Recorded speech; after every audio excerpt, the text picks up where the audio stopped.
righty, welcome everyone to this week's edition of Redistricting Radar. You can see we've got a fairly large panel today because we've got Joe Szymanski with us, who is the head of our interviews team and the resident Pennsylvanian. And we've got Pennsylvania on the radar here. We've got South Carolina, and we got Tennessee, all of which we're going to be going over. These are three states which are actually pretty pivotal in some ways for redistricting. How these things will go, the history of what's going on in the states, and how they'll affect the process going forward. And so obviously we've got Nick Morris with us as well, and Harrison Lavelle, who is the head of our election team. And we're really excited to do this episode. So before I throw it off to Joe to kind of explain the process and everything that's going on, we'll do a little bit of a background on what happened the last decade in Pennsylvania, because there was a little bit of some shenanigans that went on the previous decade of Pennsylvania politics. So this is the map that they have right now in Pennsylvania. I think it's generally regarded as a relatively fair map. This was decided by the court middle of the decade. Resulted in the loss of several Republican incumbents. The previous map was a pretty horrific gerrymander. This is a map, Republicans said that it made a lot of micro decisions that favored Democrats, and it did. I think there are legitimate qualms with how it operates, but in terms of how it's worked, it's been pretty fair. But you can see the previous map right here, which was passed by the Republican legislature and signed by a Republican governor. Now, what people don't know about this is it actually had bipartisan support in the legislature. People don't remember that, but this is mainly to protect the Democratic incumbents who were operating at the time. Several decisions here obviously favored Republicans, but others specifically favored certain Democratic incumbents and kind of entrenched them. I don't know if Joe wants to kind of explain the process of what was going on there and who has specifically benefited from this process that went on. Yeah, really the big people who benefited from that process was the Philadelphia machine. Bob Brady was still in Congress at the time. You still had Allison Schwartz there. If you can bring up the map, you can see that the 17th district at the time, that was originally planned to be drawn for Tim Holden. He was primaried right away when this new map was drawn by Matt Cartwright, which was actually a primary from Holden's left. If you can imagine at this map with this district with Schuylkill and part of Carbon County in it, that Cartwright was able to primary someone from his left and then be elected by a 20-point margin as a Democrat. Yeah, and Holden was a conservative Democrat. This was drawn to protect him as a conservative Democrat. And you can kind of see, Eric, if you can zoom in on the 17th, if you can try and zoom in on that 17th district a little bit. Really what this does here is you can see it takes in the blue cities of Scranton and Wilkes-Barre. Well, Wilkes-Barre not as blue as it used to be, but there's still very blue city of Scranton. You see it take in blue parts of Monroe. You can see that part up there that is the East Stroudsburg Park right there in the east. That's East Stroudsburg, which is quite blue. It takes in some of the blue parts of Northampton, mainly the college town of Easton, where my mom went to school. Actually, she went to school there at Lafayette College there, so it's a relatively blue college town. And while it doesn't necessarily make sense today, this map also takes in all of Schuylkill County and parts of Carbon County, which back then were more regarded as swingy, with some strongly white working class Democratic areas in those parts. Obviously, those parts of the district have now gone quite right wing. This district was, I believe, won by President Trump in 2016, mainly in part thanks to those shifts, hard shifts in Schuylkill and Carbon County. But yeah, this was the old map, but obviously in 2018, the lines are redrawn. A lot of those squiggly lines out in the east were cut up. You could see, of course, the historically famous goofy kicking Donald Duck district in the 7th district right there. The 6th district, notorious for taking in a lot of the rural Berks and Lebanon part. The 16th district, notorious for putting in blue parts of Chester County and the city of Reading, and with the amount of Lancaster County. Harrisburg being drug in to the section of York and Adams County. The 12th district, a ginormous, incredible part of gerrymandering there. Looks like a hammer. Like you can swing it. Like a hammer, yes. And this made sense back then because Cambria County back then was considered a very blue county, was a decently blue county. I mean, Barack Obama won that county in 2012, and Tom Wolf won it in 2014. Again, another one of those counties where it swung heavy right in 2016 with President Trump and has just never come back. So if you're trying to understand kind of the details of that, well, the 18th there was, a Trump plus 20 district that was eventually won in that stunning special election by Connor Lamb, mainly in part due to the fact that took in a lot of the decently blue southern Pittsburgh, Pittsburgh suburbs, the biggest one being Mount Lebanon is in that district, which is pretty blue. And McKeesport, I believe, might be in that district as well. That's a pretty blue area. No, it's not, but there are some blue areas in there. Mostly Mount Lebanon, which has a lot of population, which is how Connor Lamb was able to flip it in 2018. Yep. Also, the split of Erie County, the split of the Scranton, Lackawanna County. It split off everything around Scranton, and then split it, which is actually a prescient split given how Lackawanna County has trended in recent years. How it's voted more competitively, at least not as blue as it used to be. Yep, and just for context here, here's the previous gerrymander of the 2000s, which is almost as ridiculous. People don't talk about this one, but this is just a ludicrous map as well. It's particularly the 12th right there is just horrendously bad, but the rest of it's generally not as terrible. The 12th is kind of a blue dog gerrymander, I think. But before the 2018 elections, this is a 13-5 map. There were 3 Democrats around Pittsburgh or Philadelphia. Sorry, there was 1 Democrat in the northeastern corner, and then there was one lonely Democrat in Pittsburgh, which is a much more competitive region at the time. Even though the city has trended left and the county has trended left, everything around it's kind of gone the opposite direction, except for maybe Beaver County, which is right adjacent to it. But after obviously the Connor Lamb thing happened, there was also a special election after resignation, I believe, in was it the 7th or the 6th district? It was one of the two. It was in the 7th district, and the previous 15th.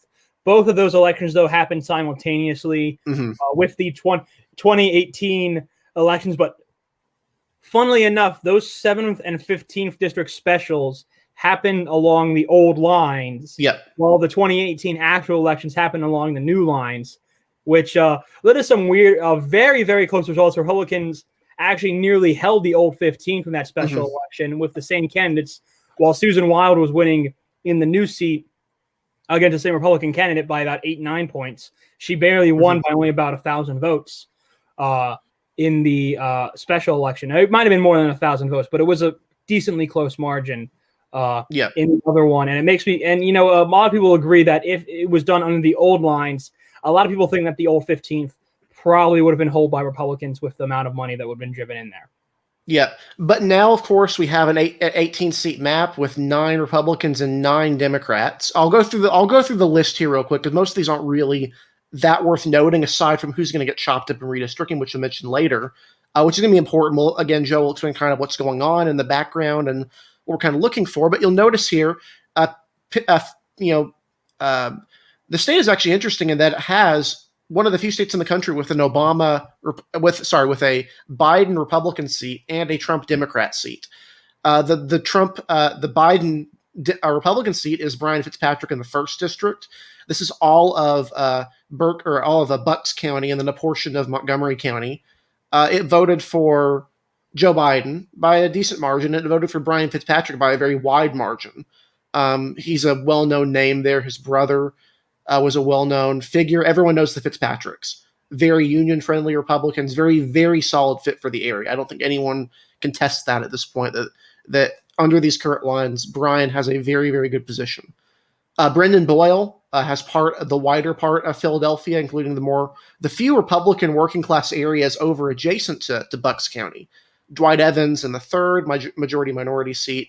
Madeline Dean in ancestrally Republican Montgomery County, now very, very blue Montgomery County. And when we mean ancestrally Republican Montgomery County, this is voted against. This is the only county in the state to vote against Bob Casey during one of his gubernatorial runs. Every other county in the state was blue except for Montgomery County. Now, not so much. Very, very different political environment.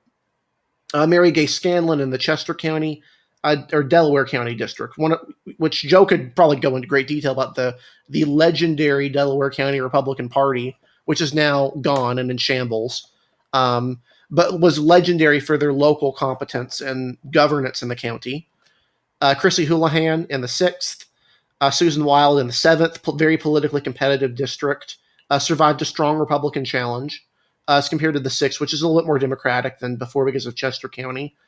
Then you got Matt Cartwright, a progressive Democrat in a district Trump won twice, who is probably close to his last legs if you consider how the map is going to look like in the future. Definitely a holdover of the previous sort of more progressive politics and what would be called Biden country or traditionally Biden country. Dan Muser, and then we start getting into the bunch of people who nobody knows who they are. Dan Muser, Lloyd Smucker, Fred Keller, John Joyce. Like you're just your generic white Republican caucus. But the one interesting one is Scott Perry in the 10th. Joe wrote extensively about this district over the previous cycle, how competitive the race was shaping up to be, the local dynamics of Perry being a very, very extreme Republican for the district. He did manage to hold it, but he still remains a pretty horrible fit for a more competitive area in a lot of ways. And then a couple other ones who, again, Joe will be able to mention these briefly in terms of who is likely to be split up, because most of the population, it's a general consensus that one of these Republicans is going to be double bunked with another. Mike Kelly in the 12th, in the 16th, is another interesting Republican to look at. Connor Lamb in the 17th, which is listed as a +2 seat here, but that's PVI. This is a narrow Biden seat. He actually ran behind Biden slightly in this more suburban district and is priming up for a run for a higher office. And then finally, Matt Doyle in Pittsburgh's 18th, or the Pittsburgh-based 18th district. So with that brief overview of the candidates out of the way, I'll throw it to Joe to kind of explain what we're looking at here, because Pennsylvania is losing a district, and that's a pretty substantial decision. This takes a state that could easily be 9-9. It requires basically it to go one way or the other in terms of where the balance of power is going to lie. Yeah, look, Pennsylvania, as it's been for the last 2 cycles, obviously both in 2016 and 2020, one of the closest states nationally, kind of due to the competing trends of the working class white vote in the western, southwest, and northeastern parts of Pennsylvania trending red. Well, of course, you've got the southeastern parts and the Philadelphia suburbs trending blue. But yeah, Pennsylvania is losing a seat, which means we're going down from 18 to 17. And like Eric said, that means people are expecting that one of the Republicans are likely to either be double bunked together or basically lose a seat. The main culprit will expect to be from the central part of the state. And the two that we are kind of expecting to kind of have their seats combined, not necessarily double bunked, but to have their seats combined, or at least the one that would make the most sense to a lot of people, is the 9th and the 12th. That'd be Dan Muser and Fred Keller. Muser actually lives in the kind of western/southern part of Luzerne, which most expect could be put in with Matt Cartwright. But the other parts of his district, which include parts of Berks, parts of all of Lebanon County, a decent part of those Northumberland, Montour, places like that. A lot of that area expected to be combined with Snyder's home county. Of Keller's home county of Snyder, which would basically kind of double bung the two together, even though Muser probably put him with Cartwright. And it makes sense, too, because there's been a lot of talk that Muser, who is decently wealthy, former business owner from the area, there's been a lot of rumors around that he is testing the waters to run for the Republican nomination for governor. So there is, decent foreground that, especially if Muser runs for governor, that the map drawers, which is done, it's very weird in Pennsylvania. Our legislative maps, our state house and state senate maps are done by a commission, but our congressional maps are still done by the legislature. So the legislatures themselves. So that kind of creates that divide. Of course, obviously, it's a Republican legislature with the Democratic governor and Tom Wolf. So that obviously creates some interesting dynamics to watch. But the rumors from Capitol Hill and Harrisburg, though, are pretty clear. It does look like a fair map, at the very least, is on the way, which some could also call potentially an incumbent protection map, except for a few others. It's very hard to protect Matt Cartwright nowadays without going into a massive de-gerrymander. So he's kind other than him, there's talk like a fair map / kind of incumbent protection map going on. But it's something interesting to see. Obviously, there's going to be a long way to go still because we still haven't gotten census data yet. So, and they're just starting hearings now on the redistricting process for the congressional maps in Pennsylvania. So there's a lot to go off of, and it's going to be really interesting to see. Yeah, and I actually do have a question then, since you mentioned 2 Republicans potentially use running for governor, which would avoid the double bunking, but also to counter that, Cartwright basically being a toast in terms of, or at least as close to toast as possible in terms of how a map would be drawn. What you're saying is that kind of balances out, and it probably leads to would that be like a median fair fight district, like the first being in that that Bucks County area being the median district in the state, or would that be more like Connor Lamb's seat? How do you see more that one being drawn? I would guess that the Bucks County seat with Fitzpatrick, no matter how it's drawn, I think is more likely to be the medium, the median district in Pennsylvania. The 7th district, the Lehigh Valley district, is expected to take in some blue parts of Monroe County, which would make it a little bit more bluer than the state. Connor Lamb's kind of has to go with Doyle and Pittsburgh. Connor Lamb's district kind of has to go out, which means it'll take in some red parts probably of Mercer and Washington counties, which that'll bring in some red there. So I really do think that the median county, I think, will continue, and I think makes sense to be probably the most moderate member of the entire delegation in Brian Fitzpatrick. And I would say that Bucks County, whether it becomes still is Bucks and Montgomery, the Bucks-Adelphia seat has obviously been discussed with kind of the redward/purple trend that has taken apart in some of those northeastern white working class areas in Philadelphia. There's been some talks of combining those 2 areas instead. But we're really going to see here. It'll be really interesting to see what they do with that seat. But I still expect that seat nonetheless to kind of be the median seat when it comes down to it. And that kind of makes sense. I think a lot of people on election Twitter in particular have kind of seen the infamous video from the Senator Bob Casey Jr.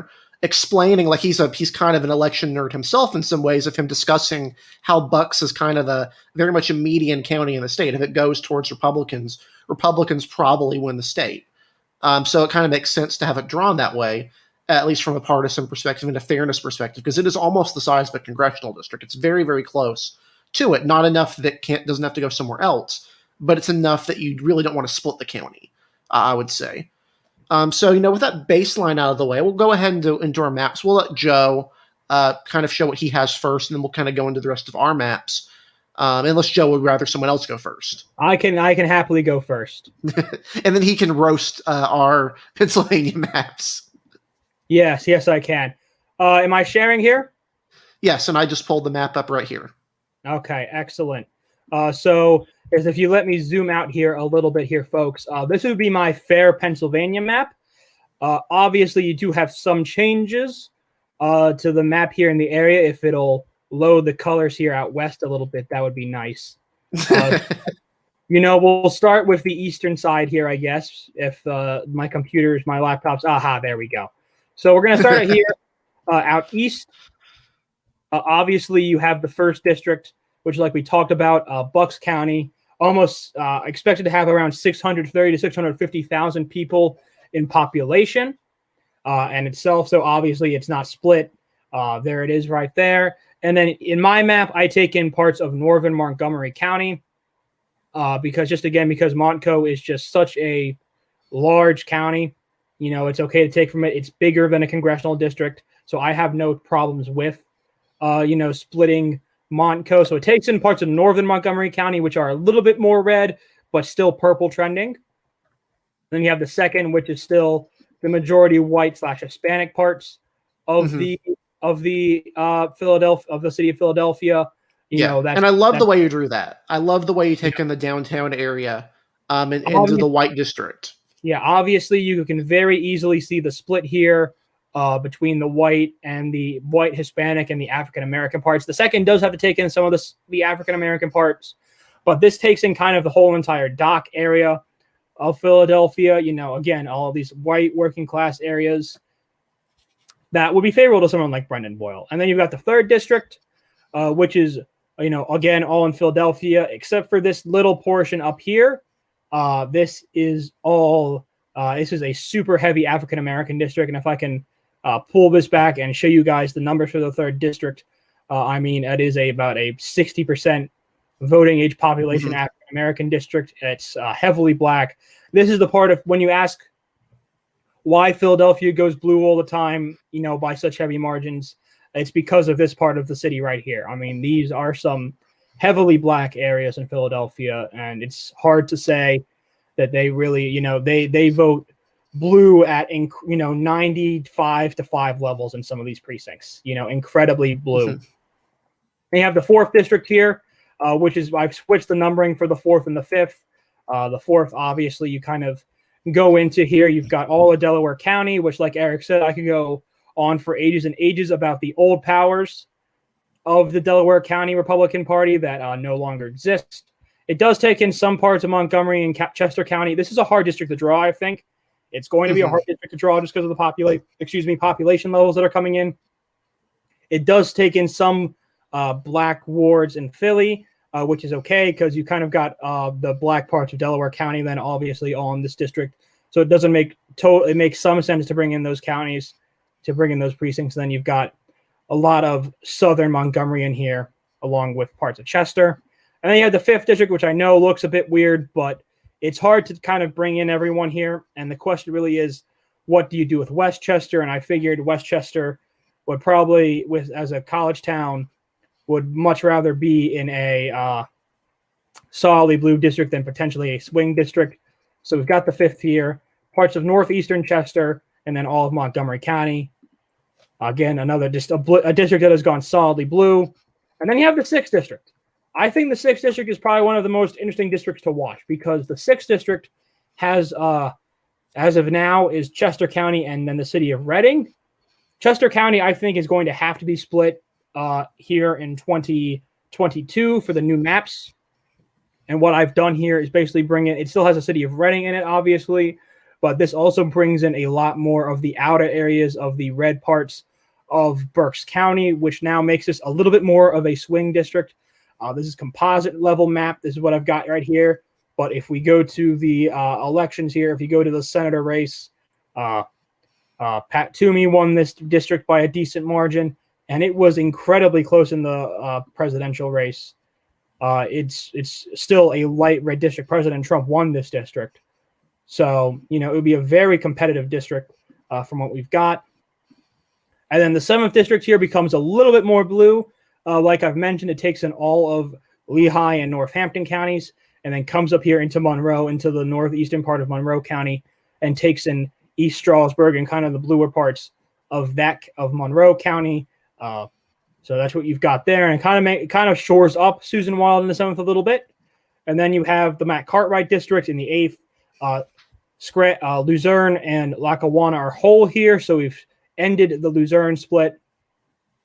And we've taken in parts of these northeastern rural counties, which, as you've said, kind of hurts, Cartwright to a point where it would feel like he's kind of dead in the water, I think, to some people. The 9th district, this is where it combines a decent part of what is the 12th district right now and then what is the 9th district right now. Takes in Carbon and Schuylkill counties, takes in that final part of Berks County that didn't fit in the 6th district. Lebanon County, which is a hard district to fit in just because of its location and its partisan lean, comes into the 9th district. And then you've got the Fred Keller's home county of Snyder right down here, part of the district now. And you split parts of Lycoming without taking in Williamsport. And that's the 9th district. The 10th district and the 11th district pretty much are the same from what they are now. I have taken a little bit less of York because of population growth in Cumberland County.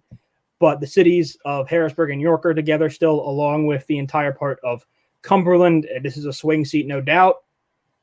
Again, the 11th district, all of my great hometown of Lancaster County, plus Southern New York, a red district, the 12th district. This is the part where we say you try not to stop in for the most part, but it does have ancestrally blue counties here. The main one being Cambria County. This is an ancestrally Democratic county, no longer. Now pretty red county. You've got a lot of very red counties in here. Same with the 13th. A lot of farmlands up here. Other than State College, which holds Penn State. Basically everywhere else here is basically a super red area. And even Central County isn't that blue. It's a very competitive county, or it has traditionally been competitive statewide. And then you've got the 14th here, which is the normal Westmoreland Phi A green, but it has taken a little Somerset, and that means we see some splits in Washington. The 15th, which is the Erie Butler district, doesn't see much change necessarily. It does take in less of Lawrence County, though, now, and takes in all of Butler County. And then you've got the Commer Lamb here in the 16th, which, as I've said, kind of goes around, kind of takes in that southern area of Allegheny now. You've got the entire part of Beaver. You've got Lawrence, parts of Lawrence, and parts of Washington. And you've got the super deep blue Pittsburgh Bay 17th district. And that's my fair map. Yep. And I do have a comment. I would just, the answer here I think is pretty clear, but I think the answer here has to be no. It's kind of an ocean. A lot of these college counties, I can't speak for Pennsylvania, but in North Carolina, a lot of the college counties and college areas are stuck in blue districts. You think Asheville, you think Watauga County, to a degree Jackson County is competitive. A lot of these areas are, everything around them is red. And so you can't really do anything about it. They're just kind of islands of themselves. And also the culture of a college county is very different from everything around it. You go into Boone in North Carolina, it's a very different environment than everything else around it because of the centrality of the college. And Penn State is far larger. It's a very large college. And that's like you recognize a college county, isn't it? Like it's always like a lot bluer than everything around it. Except in Texas. Yeah. Except in Texas, where College Station. Exactly, yeah. I mean, and even then, College Station is still a little bit less red, or traditionally has been just a little bit less red than everything around it. Yeah, I've never understood that. Yeah. Well, it's a lot of military people in College Station. Yeah, Penn State, where it is in Center County, it would have to be a gerrymander. It would have to be a Democratic gerrymander. And even then, you would have to do a very, very thin line. Because like we saw all around it, it's just connecting State College. It's just a little bit of line and then some precincts. Massive. It's just a massively, massively red area. I do appreciate Pennsylvania. It's just massively red all around it. It's basically a purple island in a sea of red. Where it's located in Pennsylvania. So no, there is really no fair way that Penn State could be drawn into a quote-unquote more friendly district. I do appreciate Pennsylvania spelling center correctly. But I will say, though, for those of you who are upset about Central County being in a red district, keep in mind that Penn State will be in a blue House district, and there may actually be two House districts in Central County that are blue. So that it does get represented in the House, and to a degree there, to the Senate to a smaller degree, but in the House, it gets a blue seat. It's not completely shut out from the Democratic Party. Now, I guess I'll kind of go next unless Harrison wants to go. I think Nick is going to reserve his for the other two unless he wants to show something. But I'll go ahead and show mine because basically I'm just showing modified redistricting radar maps. For those of you who are familiar with our tool on the website, we have redistricting radar. We agreed on these maps as a collective before our election team. We had a specific team working on this. There were compromises made, and I know Joe has some specific qualms with the Republican gerrymander and how it is drawn. But the map itself the fair map is relatively in agreement with what we had thought.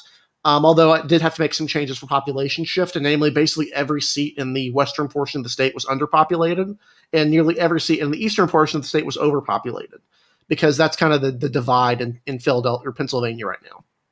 So just to go over our fair map real quickly that we posted. Again, the variation from this was from our actual map on our website is only about 5,000 per district at most. So these are all within about a reasonable threshold. You'll notice a lot of similarities with Joe's map. Although the first has something I know he really does not like, which is Buxadelphia. Joe could probably go into detail about why Buxadelphia is a bad decision. But we did go with it here. And the reason we went with it as a team, I believe, is because it does vote more Republican than the rest of Philadelphia. But as a consequence, it does mean Philadelphia is split 4 times. There are these precincts. There's only a few of them that go into Chester County. And then obviously Montgomery split 3 times, or has 3 districts. Chester has 2.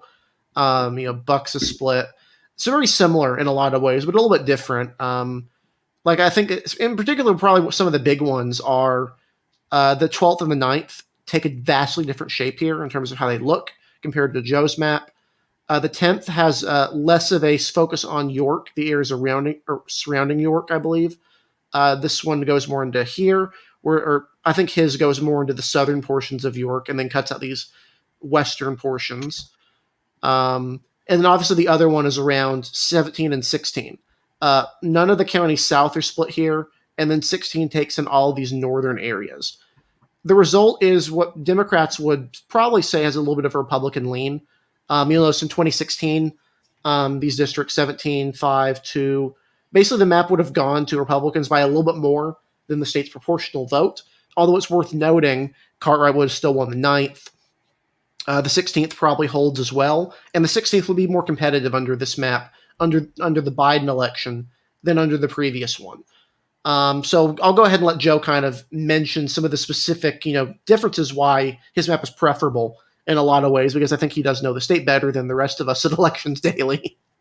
Yeah, for me, I think for most of Eric's map here, I think this is a pretty good map. I've kind of come around on Bucksadelphia a little bit. Understanding kind of those northern areas, it makes some sense.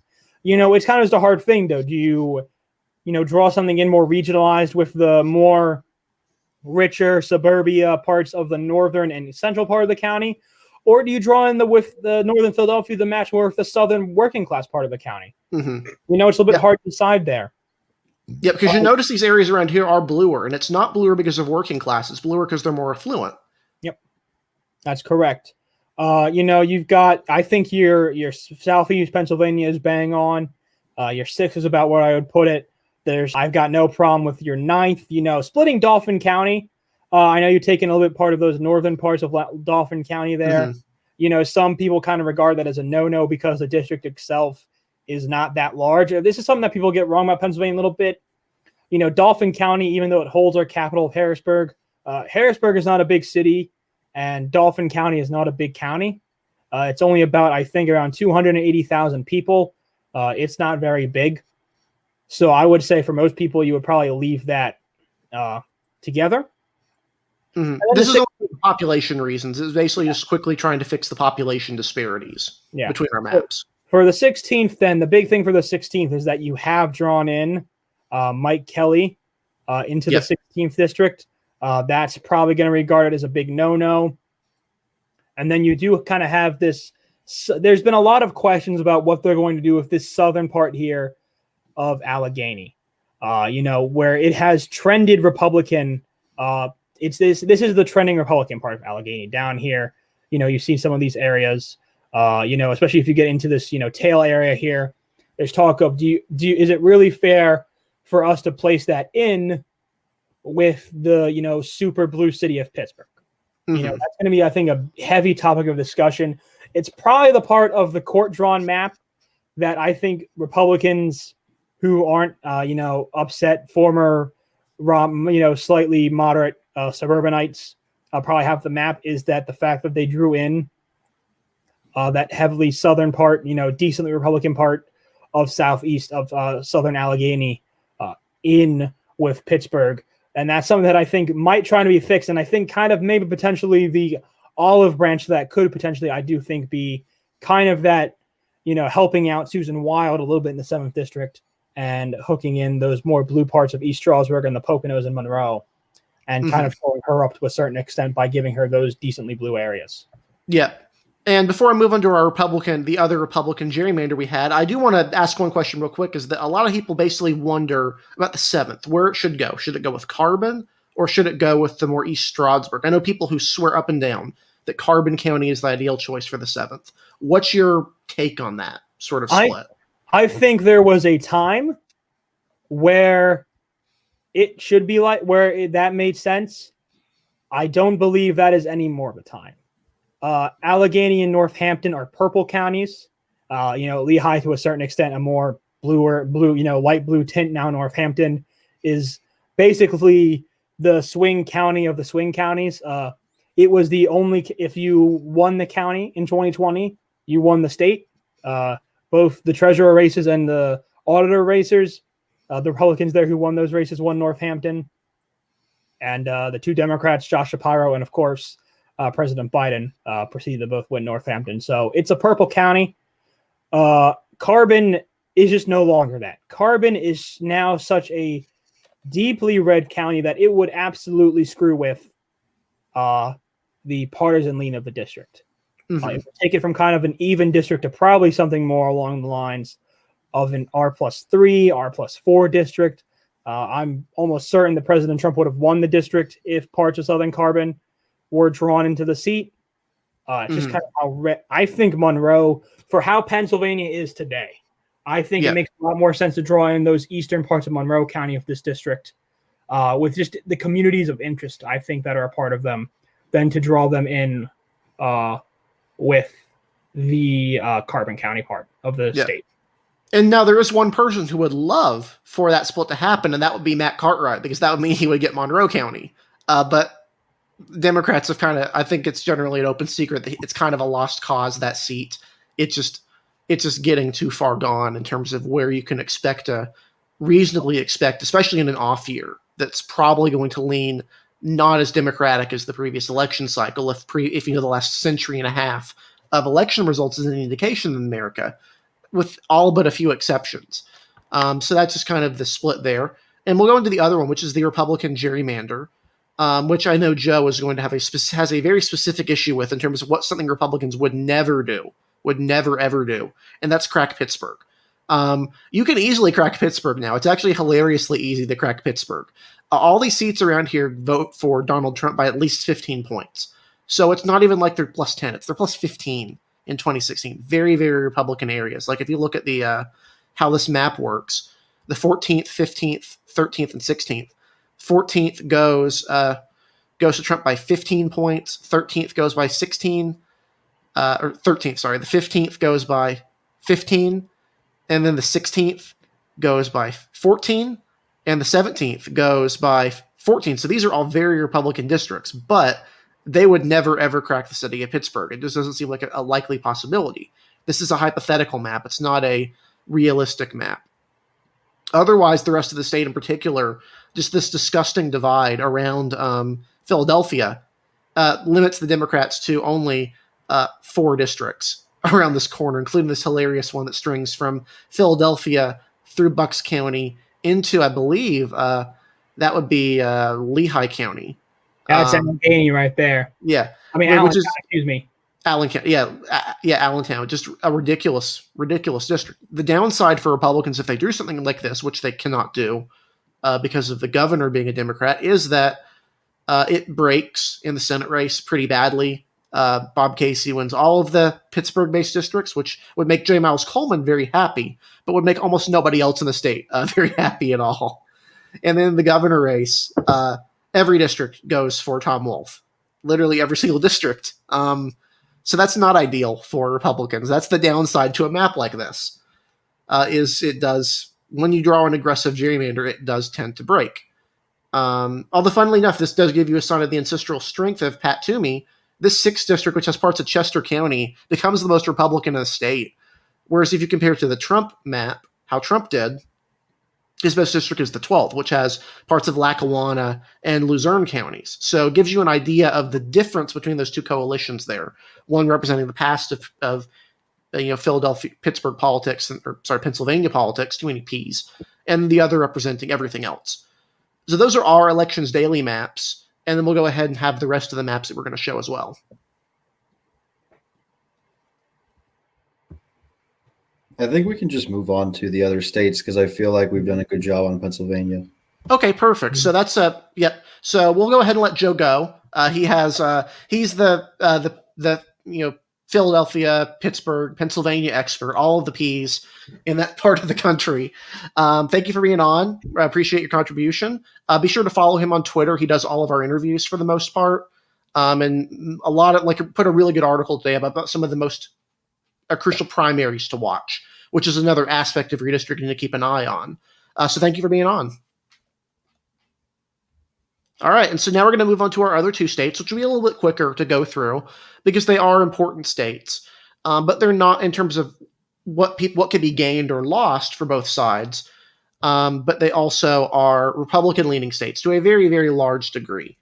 We'll go ahead and start with South Carolina. South Carolina is a Republican state. It has been a Republican state for a while, and it will continue to be a Republican state for the foreseeable future, despite Democratic money coming into the state and doing nothing. The state does have, though, a gerrymandered map. It's a pretty clear gerrymander. It was drawn to protect first district Republicans, which at the time was Tim Scott, and then later on became Mark Sanford, and then is now represented by Nancy Mace, who is a rising star in the Republican Party. So this map obviously is, parts of it are reasonable. The third, the fourth, the fifth are all, or the fifth and the seventh to a degree. It's just the rest of the state that's a big problem, especially like places like the second, which is kind of a bizarre district in a lot of ways. So South Carolina has a Republican supermajority, has a Republican governor, and will pass a map that favors Republicans. The question is what they do, how competitive they draw the first. The current first district, for example, only voted for Trump by 6. That's not a safe district by any means. In fact, it was represented by a Democrat, Joe Cunningham, into 2020, a moderate Democrat now running for governor. So we're going to go ahead and go through some of these representatives here that are of interest. There's only 7 of them. Nancy Mace, of course, is the freshman representative for the first district. She's become a rising star in the party. We correctly projected, I believe, that she would win that race, if I recall right. We had her as a winner, so one of the ones we got correct, if my memory serves us right. I think we had her. I think we had. Let me go check because I don't remember off the top of my head. We will make sure, but we did. We were pretty high on her for most of the campaign in terms of her being a reasonable, competitive candidate. Obviously, Charleston-based seat. She ran a little bit behind Trump in the district, but did manage to flip it. Joe Wilson from the second, most infamous for telling Obama that he lied during a State of the Union address, represents a very conservative district in the second district. Voted for Trump by 12. People thought this could be competitive, but it turned out to not be competitive.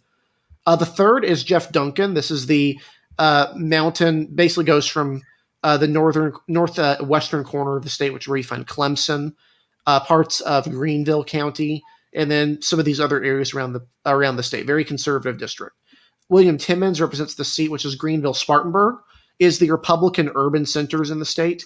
Very, very Republican counties. Democrats have been wanting to make these areas bluer, and they did get a little bit bluer to some degree, but not to the degree they wanted. In fact, actually, Trump gained in terms of number of votes, but he did. Obviously, Biden gained in percentage in the district, but Trump actually did not decline his vote share any, which is a good sign for Greenville Republicans.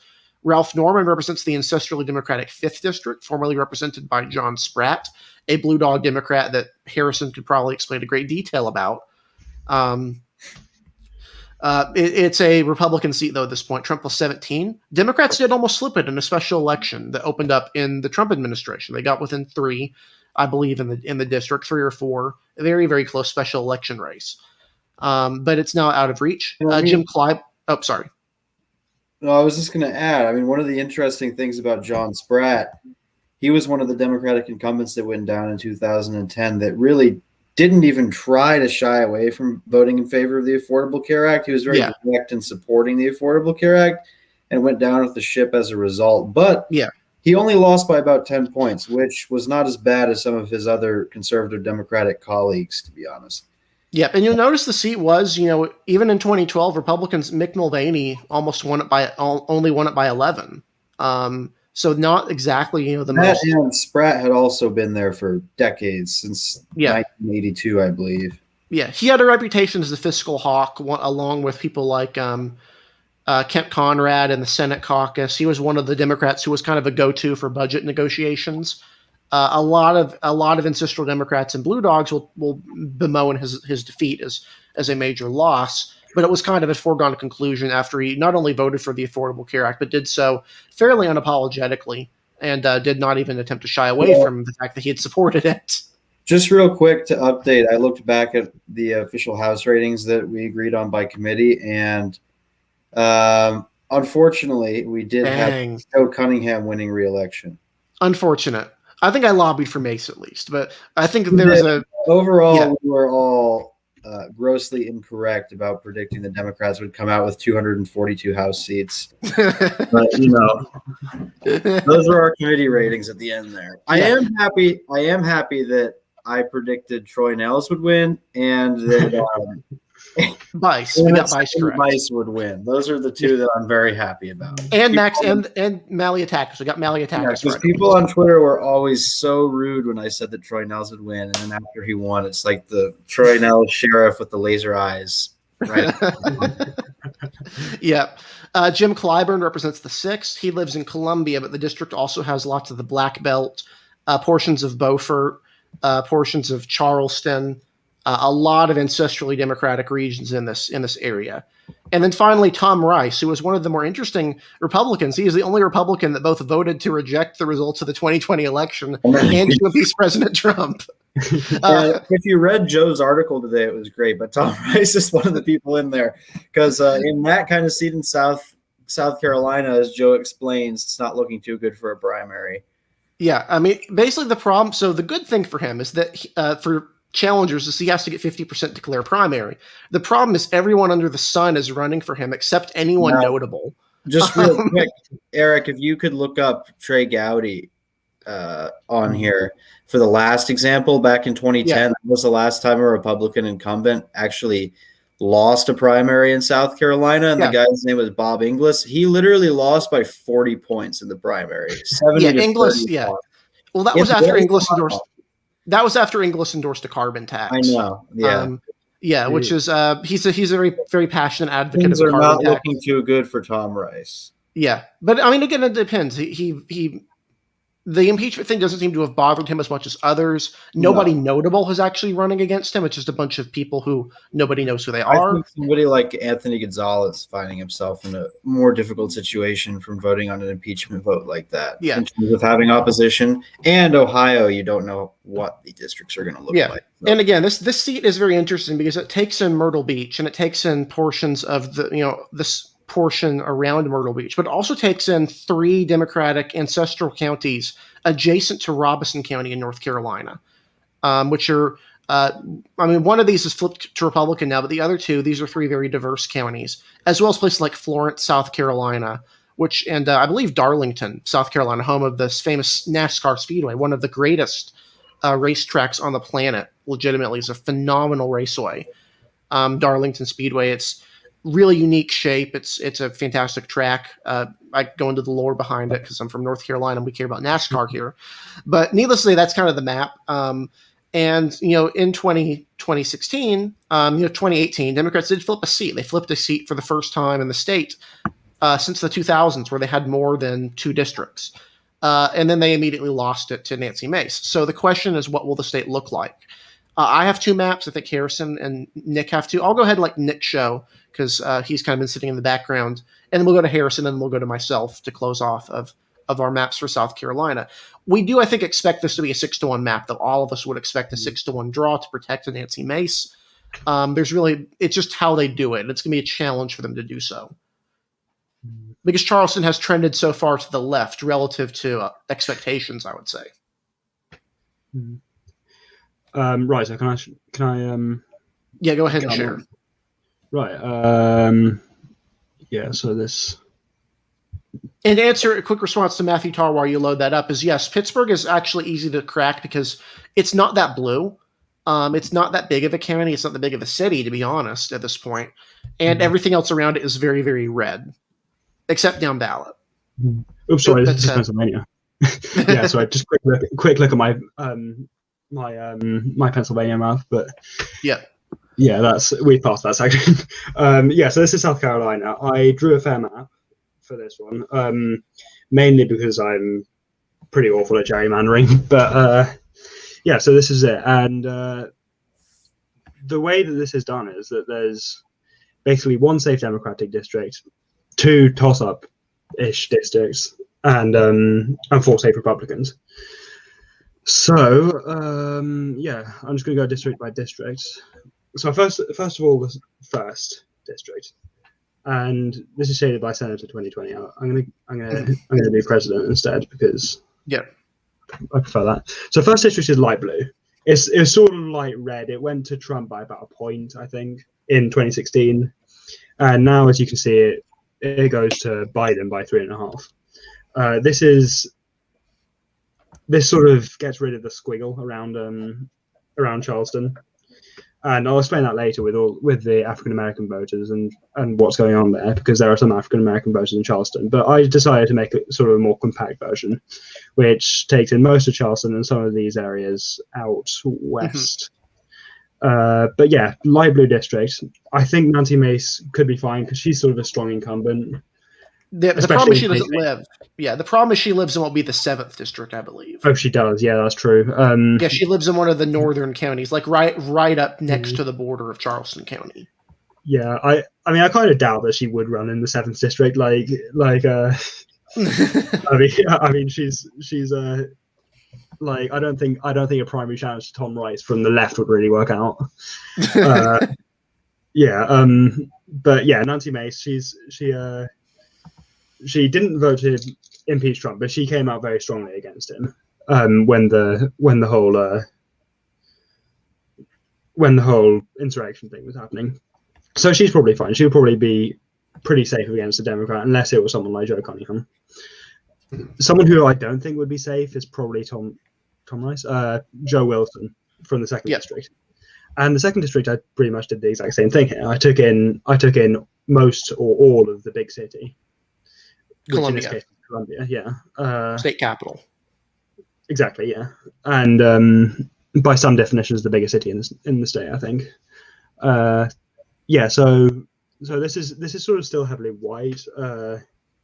But yeah, same energy, kind of. It's light blue, used to be more light red, but Joe Wilson, I don't think will be as strong as an incumbent. He's sort of very hard right. And yeah, he's famous for being reprimanded by the House for interrupting Obama during one of his speeches. State of the Union address. Yeah, I was not around at the time. I was like 10 years old or something like that. So I don't remember them. It was what we would call a kerfuffle. It was very, very big. Yeah. Right. What else was I going to say about this? Oh, another thing which I kind of know because I'm a bit of a nerd about this thing, is that the 2018 nominee for governor, James Smith, he lives here, and he did pretty well he did, like, I think a lot better than people expected him to. Yeah, that's why his statewide margin was better, he did better in the wider areas of Columbia.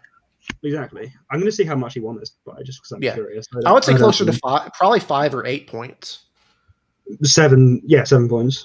Yeah, so he did pretty well here, and he might want to run in in the unlikely event that there's a district that looks like this. Yeah, 3rd district, hard red, very extremely Republican. It's I think it actually moved to the left though in 2020. Marginally, probably a little. Yeah, bit. I don't know, because when I drew this map, I remember it being like 25% Democratic. It probably wasn't that much, but probably because of the Columbia, the Augusta suburbs, I would say. Probably. Yeah, probably. That's a good point. And yeah, still very safe for a Republican. This is Jeff Duncan, not to be confused with the Georgia Lieutenant Governor, spelled differently. It's Jeff. Yeah, and he represents the seat. He'd probably be safe there. 4th, very suburban, takes in Spartanburg and Greenville. Yeah. Yeah, pretty safe. Sort of moving to the left a little bit, but I don't think Democrats could hope to win this district soon. 5th district, again, safe Republican, and I think a lot of election Twitter will be very angry with me because I did not draw a seat that Vincent Shaheen could win. I think, I don't know what election Twitter's obsession with him is, but Vincent Shaheen, of course, being the nominee for governor in 2010 against Nikki Haley, almost beat him. He was South Carolina's chief Nikki Haley hater. He ran against her twice. But yeah, this is safe Republican. Yeah, I don't think much changes. Interestingly, it does have some of the Charlotte suburbs. Yeah, around this area. York County. Yeah, I don't know much about the area, but it sort of strikes me as similar to somewhere like Union County. That's a very good comparison. Except it does have a more Democratic area, which is Rock Hill, In that way, it's somewhat similar to Gaston County, where Gastonia is more Democratic than the rest of the county. So I would say it's very comparable to that, though. It's a Republican suburban county. Yeah, I guess. And the sixth district, I kind of took a bit of an original take on this. I didn't really take in much. I didn't take in any of Charleston at all, and took in a tiny bit of Columbia. And this is sort of a Georgia 2 type seat. Yeah, it's a black belt seat. It's literally a belt. Yeah, like it's sort of majority black, but it's not that heavily Democratic, because the white voters in the area, in the district, like lean very heavily Republican, as is the case in the rest of the black belt. Another example of one of these districts is North Carolina First.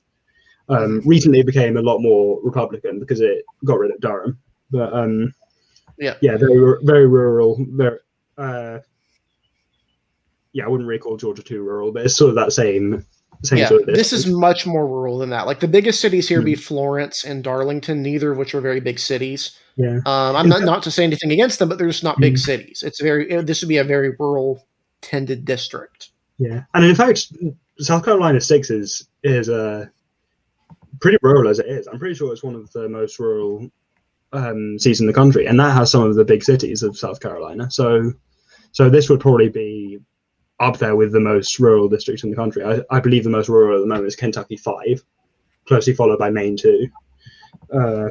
So this would be sort of in those ranks, I guess. Yeah, the current 6th. I'm trying to find the urban rural divide, but yeah, it's much more rural than it appears. Yeah, exactly. And I don't really think there's much left to say about that. That has Jim Clyburn, very. Wow. Very the current district. Yeah, the current 6th is 97% rural by land. I don't know how the population split is, but by land, it's very, very rural. Yeah, I could probably get that up at some point, just to see what it's like. And the only one that's left is the 7th district, and this is sort of more of a coastal district. It sort of shed some of those light red or light blue counties in that part of the district, and takes in some more of those Charleston, like low country areas. Yeah, kind of a similar district to the first, but a lot more Republican. I think. I actually quite like the 7th. Yeah, no, I was quite happy with the way that I drew that. I didn't really realize that you could fit 2 districts perfectly in that little low country. Zoom in around Charleston right there. Zoom in around because I think you split it up pretty perfectly too. It looks like you split the island off. Yeah, that looks great. I mean, yeah, that's what I was going for, but it does take in a tiny little bit of that. But no, that's fine. Yeah, that's what I was going for, and that's the map. I'll show partisan colors just quickly, just so you can get a visual idea. This is 2020. 4-3 split, which sort of might seem a bit biased towards Democrats, but it's actually not like a deep red state. It's safe red, but it's only R+10 or something like that. I basically just say it's bigger Mississippi in terms of how it votes. It's very Republican still, but it's more competitive than it looks in terms of raw percentage of votes. Yeah.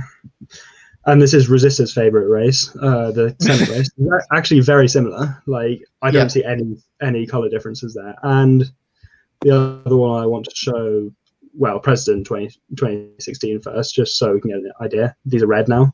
Very, very light red. Less than a point either way, I think. Okay, it's slightly more than a point here, but and also, I just want to bring up the Senator 2016 just to get an idea of how well Tim Scott actually did in this race. Yeah, he won those 2 competitive districts easily, and he actually almost brings made within 10 within single digits. So that's interesting. Yeah, but I would say like the you mentioned. Sorry, I was going to say something you mentioned before. It was about Jamie Harrison and Biden. If you look at how they voted, there is almost no there's basically Graham did a little bit better than Trump around Charleston, and Trump did a little bit better than Graham everywhere else, but it wasn't enough to make any sort of tangible impact in anything. It was very, very universal because the race was so polarized. It was very clear. People, a lot of straight ticket voting, just pure down the line Republican straight ticket voting. Yeah, and yeah, I mean, I think that is interesting. I do give you credit for predicting that race so well because I think everyone expected it to be competitive. But yeah. I mean, for thing, I'm from North Carolina, so I know. And when I say that, I'm not from South Carolina, but I know South Carolina pretty well. Yeah, I'm close enough to the border that I got Jamie Harrison ads fairly constantly because it was Charlotte Media Market. The real challenge for Democrats, if you look at any map, I think we did an episode of the map room on Old Bull TV where we discussed South Carolina, is the northern portion of the state. Everyone lives in that northern half of the state, and it's so Republican it doesn't even. It's very, very Republican. Democrats have to make inroads there before the state can be competitive. Yeah. Okay, well, I'm going to black out for a minute. I'll still be here, but I have to unplug my camera, so I'll plug it back in when I do Tennessee. Yep, sounds good. And then we'll go to Harrison to explain his map or his maps of South Carolina. Yeah, so I drew two maps. I drew one which gives Democrats 2 seats, and then another one that's should be a Republican map where you essentially only have one Democratic seat. But by the end of the decade, it'll probably be a dummy mander if current. So this is the first one here. And ooh, that's a good draw. That's creative. Yeah, so the first district over here, again, it takes in Charleston, pretty much all of Charleston County, and it's a Democratic district. In 2020, Joe Biden won the seat by a couple points, so it would be competitive. Theoretically, a Republican could win this seat in a good environment, but given the partisan lean, more often than not, this seat would be Democratic. So somebody like Joe Cunningham could certainly come back and win a seat like this. And then the 6th district up here, which notably includes Richland County, along with more of the low country African American counties out here in the South Carolina Black Belt. This seat is, again, Biden plus 30, and it is majority black by CVAP. So it is a VRA seat technically on my map, at least. Although it is very, you could say, racially polarized. I mean, the percentage of white residents in this district based off of the CVAP numbers is not that far behind the black majority. So again, that's the Jim Clyburn seat, the Joe Cunningham seat. Over here is the 2nd district, and it pretty much just stretches from the coast and runs up to take in Lexington. I like this design better than the current one because I think the current. I mean, let me pull up the current. Yeah, this is actually the design that was used in the previous decade, if I recall right. Where they had that's kind of what I was going for this district, but because the current one just looks dumb, frankly. I mean, yeah, it stretches into portions. Yeah, it stretches into portions of Columbia that don't make any sense. Yeah, as my friend Arnold would say, it's just stupid to have Columbia in the 2nd district. That's just dumb. So the 2nd district here is about Trump plus 20, so a safe Republican seat. My 7th district over here, again, pretty neat. You only have a split in Chesterfield County. Otherwise, it's very, very compact. And just like the 2nd, it's, again, like Trump plus 18 or so. Again, a lot like Mississippi. South Carolina is very polarized, so you don't see that much in terms of shifting outside of, for example, Charleston. Then we go up to the 5th district, which, again, Trump plus 20 seat. It would have been the Frank Underwood seat in House of Cards, the John Spratt seat for a long time. But, just like the seat flipped to the Republicans after Frank Underwood was no longer in the House, John Spratt was also defeated. And out of the seats that the Democrats could theoretically win, this is not the easiest one to win. It's pretty much safe Republican, not as much as District 3 and District 4. So we have to have some county splits up here to adjust for population. But the 3rd district is very Republican, and the 4th district, not quite as much. So again, they're both very Republican seats. This up here takes in pretty much the Greenville-Spartanburg area, right on the North Carolina border. And then the 3rd district stretches all the way down a lot like the 2nd. So you have that neat divide along the border with Georgia along the river. and the Georgia district used to run the same way on that side, the seat that would eventually become John Barrow's seat. But yeah, that's the map here. So again, you basically have a safe Democratic seat, safe Republican seats, and one leans Democratic seat. This is the Republican soft gerrymander, aka the 2030 dummy mander. So this first district down here, I've redrawn it essentially to be a Republican seat. So this would have been a Trump seat by about 8 points. So again, it's not going to be voting for a Democrat anytime soon, but it could have competitive elections for sure. And I don't know what it'll be like long term. I'm more worried about District 2.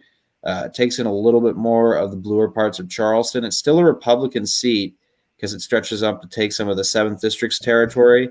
But this one's only Trump +4, so not as red as the 2nd District. So in the short term, they should both elect Republicans, but long-term fate isn't very much certain. The other seats here are pretty much the same design, just slightly adjusted for population. And the 6th, again, basically the same seat here, just a slightly higher percentage of the black population in 6th than in the other map, and really only one county split. So yeah, this district, this would be kind of more so, you could say, the gerrymander. Mm-hmm. Yeah. And those are both really good baseline draws of South Carolina. Before I get into my segment, I want to answer a question. It's hard to gerrymander to the Charleston area. It looks, it can look dumb very fast if you're not careful. Yeah.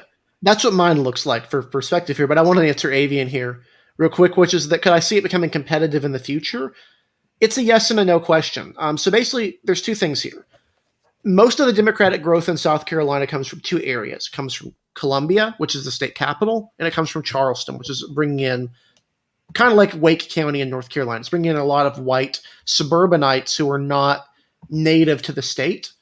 The problem with South Carolina is that, one, the black population is not rising. It is actually declining.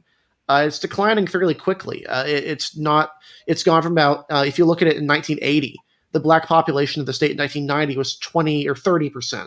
Now it's down to 27%, and it declined about 10% between 2010 and 2019. So one, it's actually declining. Two is that, as Matthew mentioned in the comments, very inelastic state. And what I mean by that is look at the previous presidential elections. 2000, R plus 16. 2004, R plus 18, or R plus 17. 2008 was R plus 9. 2012 was R plus 10. 2016 was R plus 14, and 2020 was R plus 12. Does that really look at the trend like a Democratic trending state? No. So I wouldn't say for sure it would be competitive in the 30s or 40s because really, and also the retirees going into Myrtle Beach, they're all Republican. They're absurdly Republican. Combine that with the decline in the rural areas of black Democratic voters, and it's just a difficult state. Now, what would a competitive South Carolina look like? It would look like one where Democrats are winning Charleston by about 65-35 margins, probably winning Columbia 70-30, and then probably winning Greenville and Spartanburg outright, which are main challenges, along with maybe winning York. That's a tall order. It's something that could happen in decades to come, 20, 30, 40 years down the line. But for the foreseeable future, the South Carolina is not actually really a good Democratic target. I mentioned the comparison with Mississippi a lot, but that's because it's very comparable to Mississippi and how it votes. It's much more comparable to that than North Carolina, for example, or Georgia. It's a very different state from those two. I have a feeling if South Carolina was called if South Carolina was just called like George or something, didn't have Carolina in the name, nobody would be talking about it being competitive. But because North Carolina is competitive, the thought is that South Carolina must be competitive. And really, it's not how it works, I don't think. And so we'll go ahead and show my map first, and then Harrison will lead off on Tennessee because he's got some really good thoughts on Tennessee. So I have two maps. I'm going to show the fair map first because I think my fair map is really good. I'm pretty proud of this map, of what it represents for South Carolina. So this is my fair map. This is a 5-2 map of South Carolina, which is pretty fair. You could argue 4-3 is fair, but I think this represents all communities fairly well. So let's go district by district. I make some choices here that need explaining. So the first district here is basically half of Charleston County, the more inhabited half of Charleston County. If you notice right here, you take out this portion, It's about 300,000 people. So it's a lot of people in Charleston County. And this goes to, you look at previous elections, let's turn 2020 numbers on because I think those are more important than 2016 numbers. 2020, this is a seat that goes to Biden by about 11 points and then goes to Jamie Harrison by about 12. So this is a Democratic leaning seat. It also has a large black population. It takes in most of the low country and then these rural black belt area portions and basically gives them a seat where a black candidate could very well win a Democratic primary. The second here is a weird seat, but it makes sense. So basically it draws in suburbs, basically is what I would say. So let's just take out these 3 counties right here. This is the suburb mander. Yeah, so notice right here. You take out these 3 counties right here, it's only 132,000 people. So what this does is it basically draws in suburban areas of South Carolina, suburban Charlotte, suburban Columbia, and suburban Greenville. And it's a result as a very Republican seat. I think, and also again, I think people would be happy with this. It does draw in 2 portions of Columbia, which are worth explaining. You look at how they vote or what the demographics are really. It does this for VRA reasons. This portion of Columbia right here is important to go in, and then this portion right here is like downtown white voters. It's only there for population balancing and for VRA reasons. The third is a border district. It's basically just the entirety of the very, very, very border, much border. It has Clemson right here, which is one of the more competitive college towns in the country. It's not very Democratic at all for a big college. And then it goes all the way down to the Augusta suburbs. So it's a very Republican district. The fourth is all of Greenville, or all Spartanburg, and then most of Greenville. Where it splits off in Greenville is where the black community ends. I made sure all the black community in Greenville was in this district, just for fairness. This is a Trump plus 21 seat. The fifth district is, so basically, if you know South Carolina, this I think makes sense as a draw. So it draws in Rock Hill, which is the more diverse portion of York County, draws in Chester County, Lancaster, Camden County, Darlington, and then all the way down to these portions of Horry County. And these are actually not the beach portion. So this is like the inland portion, including Conway, which is home of Coastal Carolina University. And the result is a seat that goes to Trump by about 14 points. I think the seat is pretty fair. I think it's pretty reasonable because it does split off the beach portions of Myrtle Beach, North Myrtle Beach, and Myrtle Beach. And also, I think it's a very reasonable way to draw that district. The sixth is a VRA seat. It has Columbia. It then has Florence. It has some other counties right here, Sumter City, and then a couple other ones. And it's a Democratic one. Then finally, the seventh. I really like the seventh. It's similar in theory to Nix, except the difference here is that it draws in the northern Republican suburbs of Charleston, which are not Democratic yet. They're still Republican areas. This would immediately set up a Nancy Mace, Tom Rice primary because it has Myrtle Beach and then it goes down to Charleston. Goodbye, Tom Rice. Yeah, Georgetown. Yeah, so that's the fair map. Republicans would win on 5-2. It would be pretty stable in terms of that. And then the gerrymander, which is gross and disgusting. I won't spoil what it looks like. So let's go ahead and look at one. This is a vile district. And it only voted for Trump by 12 points. You went for a brutal gerrymander. Yeah. My soft gerrymander. Yeah, this voted for Trump by 12 points instead of 6. And it voted for, if you notice the presidential race, it voted for Lindsey Graham by a very similar margin. This is actually where he overperformed a little bit relative to Trump. The second draws in, basically goes from the coast all the way up to this portion of Columbia, which is just kind of ludicrously drawn in there. It looks, it's pretty gross. The third draws in Anderson into this county right up here, which is a Democratic county, and then also these portions of Columbia area. The fourth is Greenville and portion of Spartanburg. The fifth is, again, pretty terrible. It draws in Rock Hill and then goes down to Sumter, Manning, Camden. The sixth is a very, very black seat, 53%. It has a Beaufort. It has Charleston. It has Columbia. It's disgusting. Again, if you're a Democrat, you're not happy with this. And then the seventh is very similar to the current one. So the result of this map is a map that basically would go to Republicans 6-1 for now. 1, 5, and 7 would be the swing. Would be basically 12 to 15 points Republican, and the first would be at some point would be at risk of flipping. And also, like, arguably the first isn't even contiguous because you'll notice right here it skips across the islands. There's probably ferry access or something.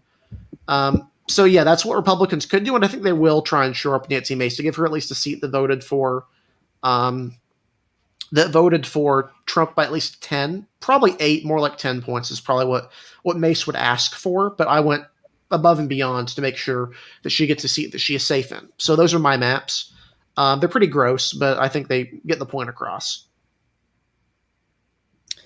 Yeah, so I guess we can talk about Tennessee now. Yep. Yep. So, what were we going to say, Eric? No, I was just going to say that this is another interesting state. Republicans are actually going to try and gain a seat. Yes. So Tennessee is one of the states where Republicans have complete control over redistricting. So they can pretty much do whatever they want.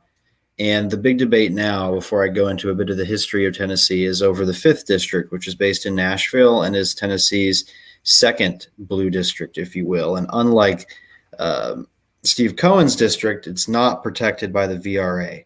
So the 5th district is represented by Jim Cooper. He's been in Tennessee politics for a very long time, been in the House. He's run for Senate before as well, a campaign that he lost in 1994.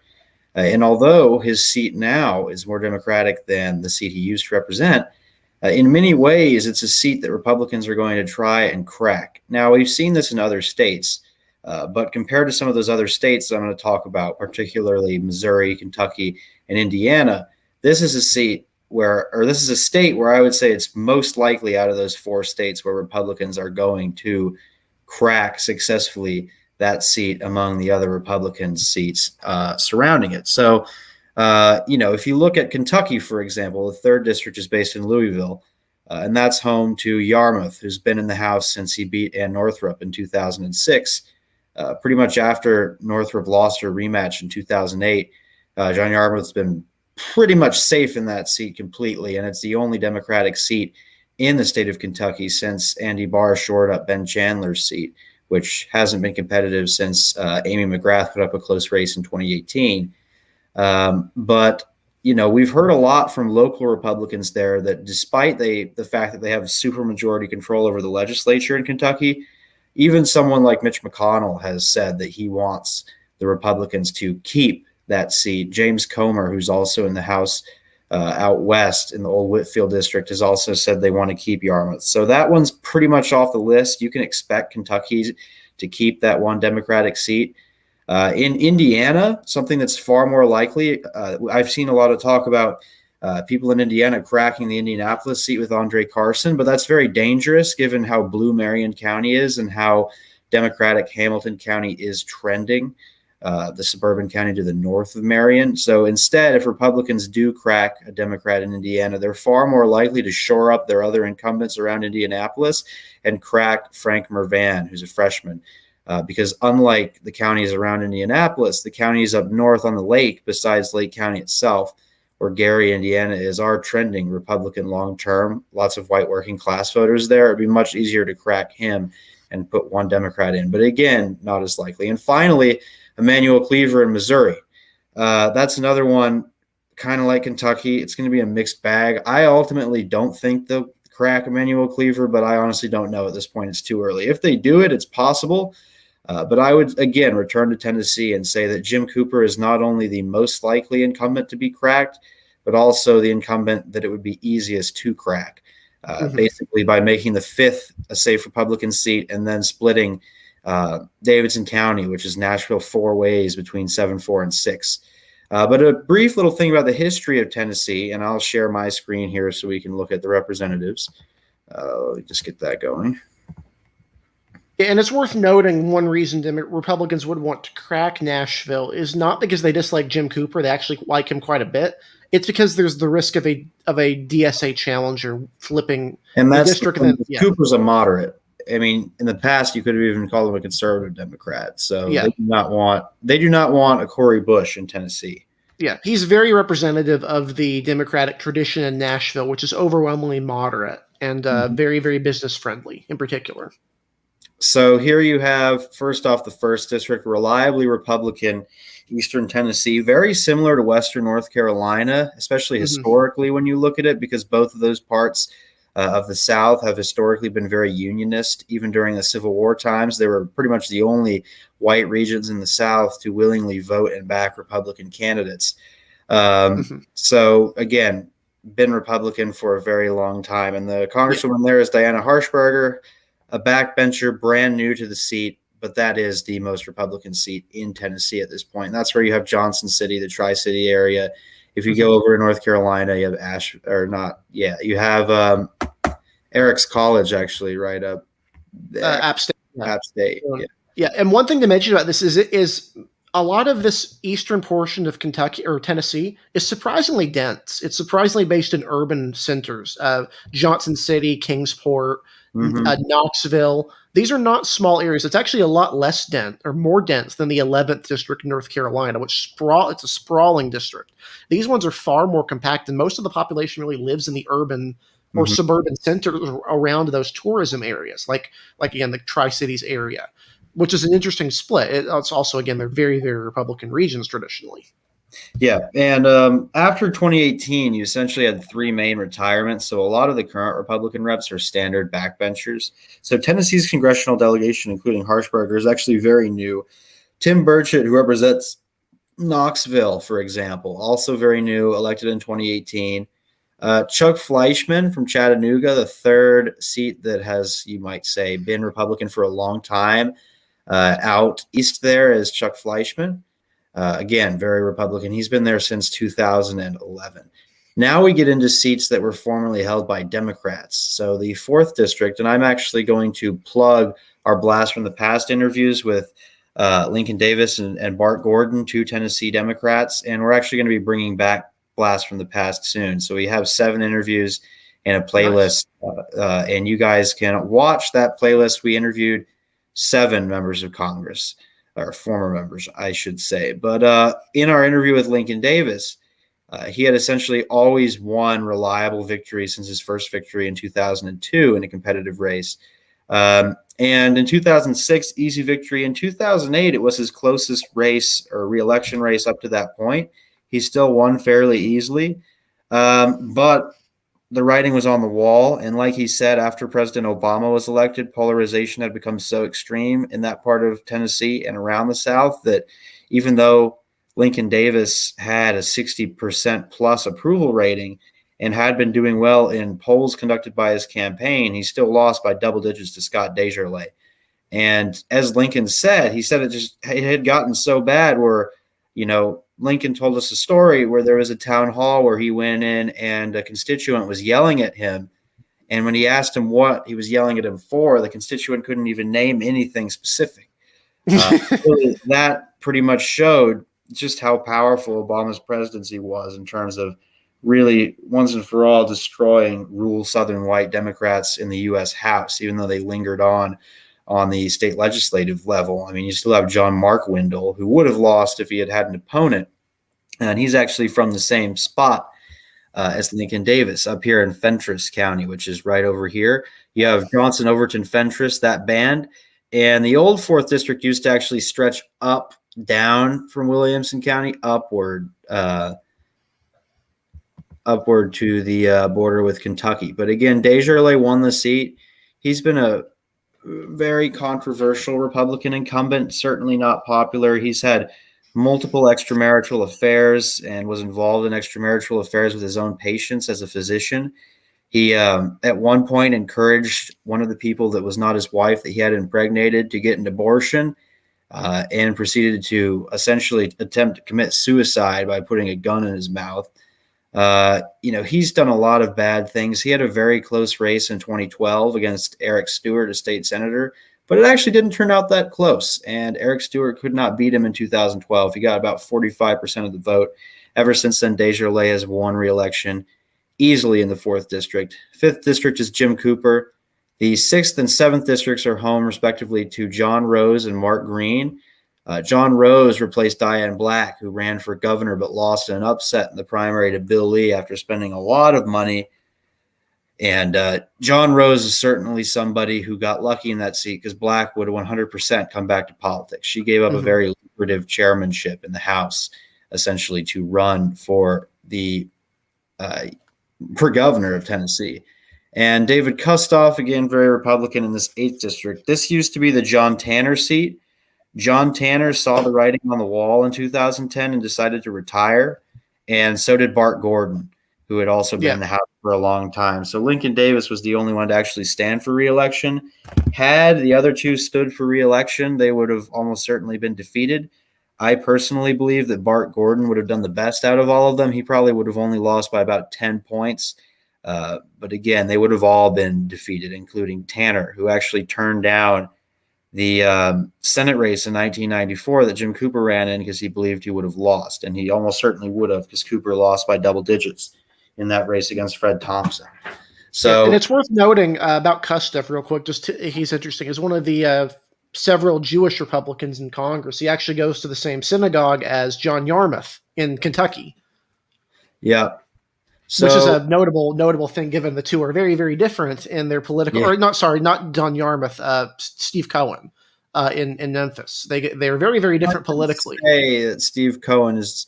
This is a VRA seat drawn to elect a Black Democrat, but Steve Cohen's been here now for over a decade and a half. So he's white. Yeah, he's white. Several Black Democrats have tried to challenge him and unseat him from his throne. Yeah, and they failed miserably. Yeah, but he's very popular. So now I'll go over to my Tennessee map here. I only drew one map because, honestly, the odds of having a 2 Democratic seat map, like, say, Missouri, are just so unlikely at this point that I didn't bother drawing one. And the populations aren't exactly perfect. They are still below the deviation rate. But I generally tried to not split as many counties, only for population's sake, outside of Davidson itself. So the 9th district, again, very Democratic, majority Black, the Steve Cohen seat, and then would elect a Black candidate after he retires. The 8th district, pretty straightforward, no county splits except in Shelby County. The 7th district is the first district that does a 4-way split of Davidson County and Nashville. And this is a Trump plus 21 seat, so it's going nowhere, and that takes in the northern portion of Davidson County. The 6th is the next seat to split it, and it's even more Republican. We're talking about a Trump plus 25 seat splitting Davidson. The 5th is the seat, the new 5th that comes under here is actually a Trump plus 30 seat, takes in a lot of the old territory of the 4th district. And the 4th itself here, again, very Republican. It's Trump plus these are all pretty bad for the Democrats. Essentially, these are all Trump plus 25 or more seats, taking in Davidson County and turning a blue 5th district into 4 safe Republican seats at no risk of going anywhere. And I basically just fixed the eastern part of Tennessee to not look so dumb because I hate the way it's drawn now where it swoops underneath here and goes up. I like it much better like this. So that's essentially it. Jim Cooper is gone, so the 5th district would be a new seat for a Republican, and hopefully, since Desjardins is now drawn into a 5th district that goes up here, he would finally be primaried because he was almost primaried in 2014. Yeah, he'd probably be primaried by an affluent Bellevue Republican. I would hope so, because he was almost, just real quick to show you guys this race so you know just how bad Scott Desjardins really is, given how safe his seat is.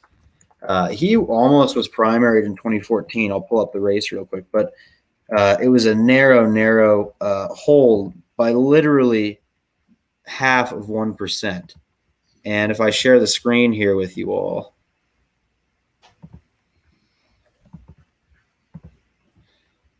so right here, this was between State Senator Jim Tracy and Desjardins.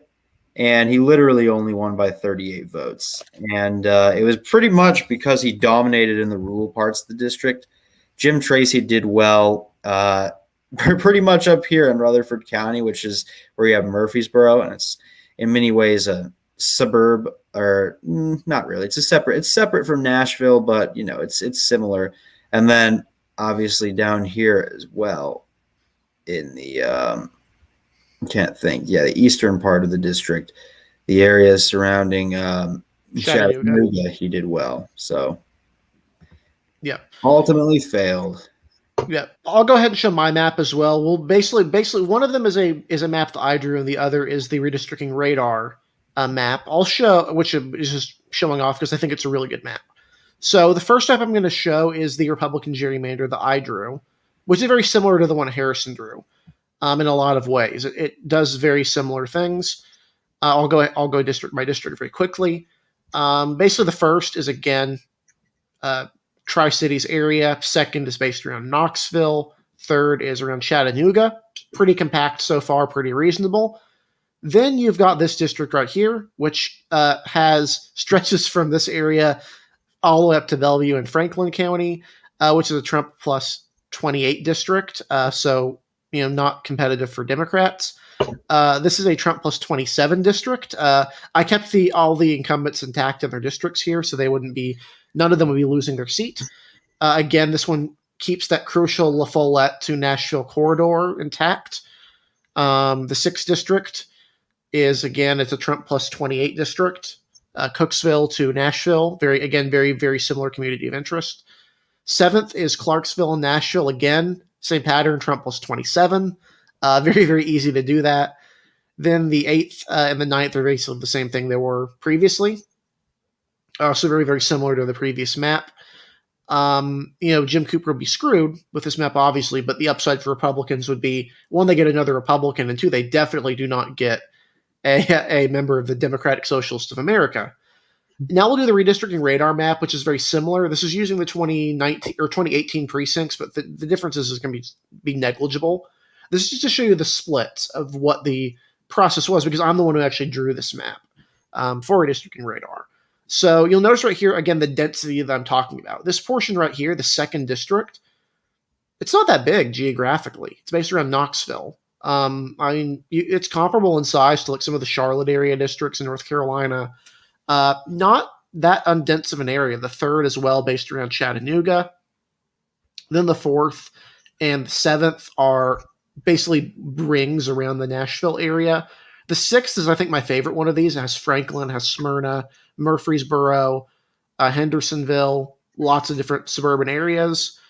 And the 8th and the 9th are, again, very similar. Germantown is in the 9th or the 8th district, as per tradition. And then how does it vote? So in redistricting radar, Trump wins 1 by 54.5 points, 2 by 27 points, which is a little bit down from 2020 or 2016, actually. 3 by 33.7, 4 by 57.4. So this is actually more, and what would be very unusual historically. This district right here, the 4th district, is more Republican than the 1st, which is definitely not the historical trend. The 7th, 41.6. This is going to be another historically Democratic region. The 8th is 34.6, and then this ring seat around Nashville is Trump plus 26. So still very Republican areas. It's worth noting these counties right here, though, are all very highly educated. I believe these Williamson, Rutherford are still among the most college-educated counties left in the Republican column. Lots of affluent voters. This is like the historic bastion of conservatism in Tennessee. Finally, the 2 Democratic seats. Nashville seat is R plus 25.7. So actually, if you combine these 2 seats, it only leans Democratic and marginally. And then the 9th is 52.5 and is majority black. So very safe seat for Steve Cohen and whatever black Democrat ultimately replaces him in Congress whenever he decides to retire.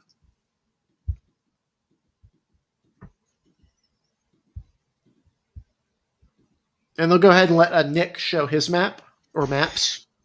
Sure. I have one map. And I just want to say, I looked it up. I found out that South Carolina 6 was the 55th most. Oh, wait, that was the wrong button. South Carolina 6 is the 55th most rural seat in the country. Wow. And the sixth most held by a Democrat. And the other 5 are all in the northeast. Impressive. 4 in New England, 1 in so by far the most rural seat in the South. Democratic seat. Yeah, and yours would probably be in the top 30, I would think.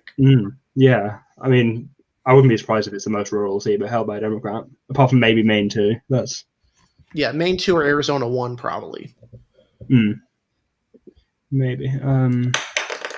Right, so this is my Tennessee map. Let me just turn off counties. So this is actually very similar to the fair map, so there's not really much to cover that Eric hasn't, but I'll cover as much as possible because I've got a few comments. District by district. Ooh, turn it off.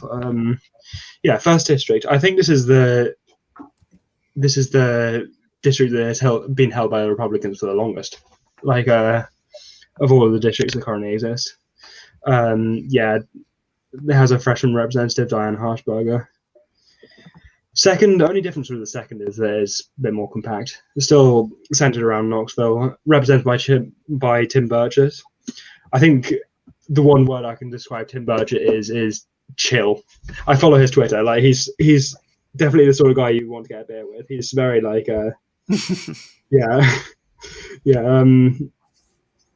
So he'd probably win re-election easy. Like if not for the partisan lean, for his chill energy. Third, represented by Chuck Fleischman. Same story, bit more compact, and sort of centered around Chattanooga, which is in there.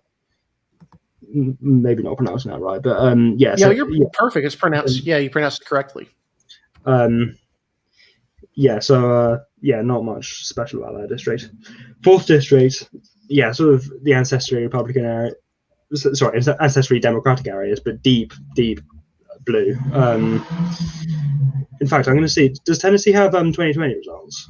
No, it doesn't. They do not. I would again say, they only have 2016 right now. Yeah, that annoys me. But like, I mean, there's not really much to see. Like, you got two Democratic seats and 7 Republican seats. With a fair map, there's pretty much no other way you can draw it. Fourth district, that's those ancestry Democratic areas, including those north areas, which the old fourth district, as Harrison mentioned, did stretch up to.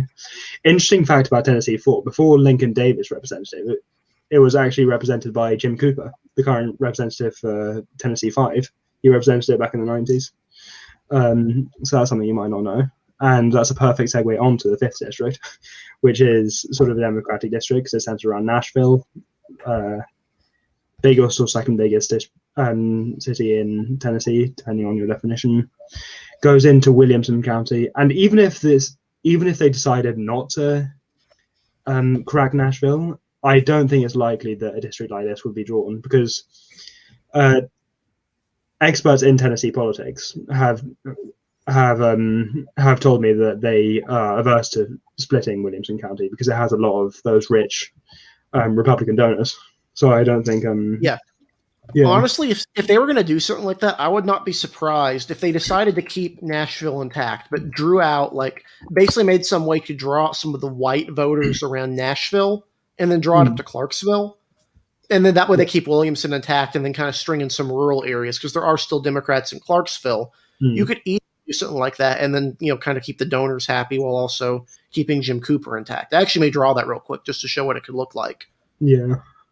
I think the current one like stretches into these two counties. I'm not really sure if that makes any sense culturally, but that's how I decided to do it. No, it's perfect. Yeah, it's a reasonable community of interest split because they're very similar in terms of income level. My brother used to live around that area. Just wanted to say, everybody, I have to go head out for dinner, but thank you for watching this episode, and I hope you liked my map. I will be on the next one. Yep. Yeah, thanks. Okay, sorry. So where were we? Yeah, 5th. That's pretty much all we can say about the 5th. Jim Cooper would actually win that, so it's unrealistic in that regard. The 6th district is the interesting one because this is the one that's really changed compared to the current map. This is sort of a I mean. Eric, you covered it in your fair map, so there's not very much to say, but it is sort of a collar, Nashville collar district. Very safe Republican. In fact, like Republican plus 35. I think it might have swung Democratic in 2020, so like Biden probably won it by like under 30 points. Now, this is safe Republican. I do not expect it to flip, but it's important to note that this area is growing extremely quickly. Like, if you look here, I originally drew this map with 2018 population and haven't updated it since. But as you can see, like it added Yeah. 15,000 people in a year. That's like 2% of its population, and that might not seem big, but if you're a demographics nerd like me, it's big. It's big. Yeah, that's a big shift in the space of just 1 year. 7th district. Nothing much to say about that. It's sort of what you expect, safe Republican, and this is, I don't even know who represents this. Is it Kustoff? No, that's the 8th, isn't it? I'm not actually sure who would represent that version. Is it John Rose or Mark Green? One of the two that replaced the. Yeah, I think it was Marsha Blackburn's district before she was elected to the Senate. Yeah, Marsha Blackburn was representative of that area, I believe. Yeah, that figures. So rural Republican said it all really. 8th district, same thing. It does actually take in some of those African American areas. I think in some of these counties, it's not like it's 23% black, which is more than those districts out in the corner. Yeah, corner. The rest of the state, like I wouldn't really call that a corner. Yeah, I don't know why I worded it like that, but still safe Republican. That's like 23% is a lot compared to the rest of the state, but it's still not enough to make it anywhere near competitive. Maybe 20 years ago, but not now. Yeah. And 9th district, this is extremely deep blue. I believe the current 9th district is, I think, the second most black district in the country. It's very, very African American. Yeah. It's not the most, but it's that area is Memphis in particular is very heavily African American. So that's Steve Cohen. I think one or both of you might have mentioned him. He's sort of popular despite being a white Democrat in a black area. He's had some controversies, like for instance voting no on recognizing the Armenian genocide. He voted no or present. I don't know which way he voted, but like that, I think that got a lot of people angry. But apparently, it hasn't really taken too much of a blow on his popularity in the district because he hasn't really faced much competition since then. But yeah, that's it. I think. Parts of the numbers are as you'd expect. Oh wait, Hannah, I've already said that.